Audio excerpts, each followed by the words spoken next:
Thank you very much, and it's an honor to be here today. And welcome everyone to Tallinn to this conference. I'm very delighted to see such a broad and diverse gathering of policymakers, humanitarian colleagues and experts, all who have traveled from near and far to be here in Tallinn and to engage in this strategic dialogue. Last year's conference, when we met a year ago, then we spoke about our shared concern of the increasingly unfunded and overstretched humanitarian community.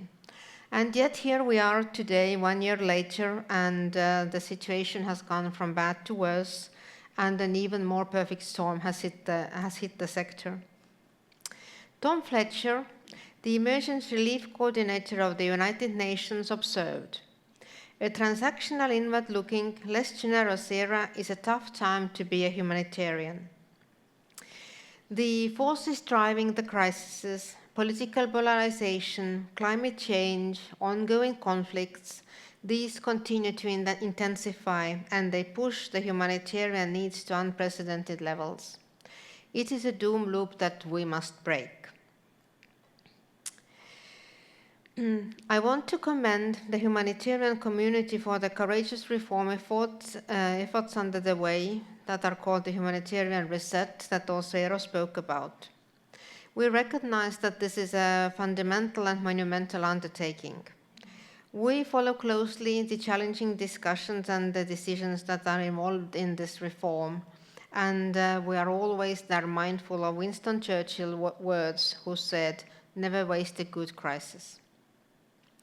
In June this year, Estonia joined with a coalition of donors representing more than a half of the humanitarian system funding in sending a letter to Tom Fletcher. In the letter, we outlined the areas where we believe that bold action is crucial to establish a lighter and more efficient humanitarian system.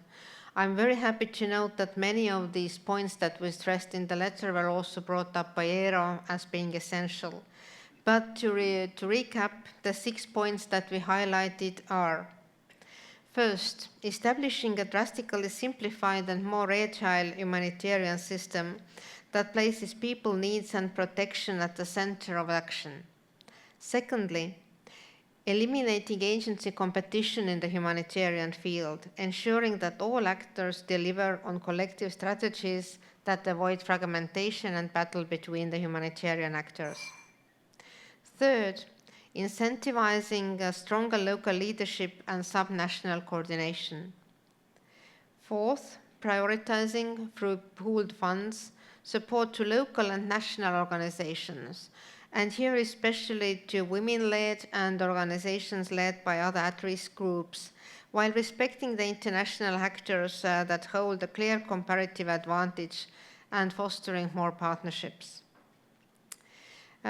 Fifth, ensuring that key services such as data, analysis, logistics, safety, and infrastructure are shared, coordinated, and centrally funded, not developed by every actor itself. And sixth, transforming the humanitarian program cycle into an integrated approach, enabling humanitarian development and peace action to jointly work towards collective outcomes. As a donor, Estonia is also seeking opportunities to contribute to the humanitarian reset. For example, to date, we have provided early contributions to international humanitarian organizations and strive to ensure that they are as flexible as possible. As a digital society, Estonia is also advocating for the importance of innovation and integration in digital solutions to improve efficiency in the humanitarian sector. Our priority in the humanitarian field remains Ukraine, and that is where more than half of our humanitarian budget is going. And thus, we also follow very closely developments in Ukraine and see how the reform especially works in Ukraine. This year's conference themes, rebooting humanitarian action, navigating digital humanitarianism, and delivering aid to hard-to-access areas, are all crucial elements of the ongoing dialogue. We are very happy to welcome DJ Echo among the presenters because EU's leadership role is vital in this era.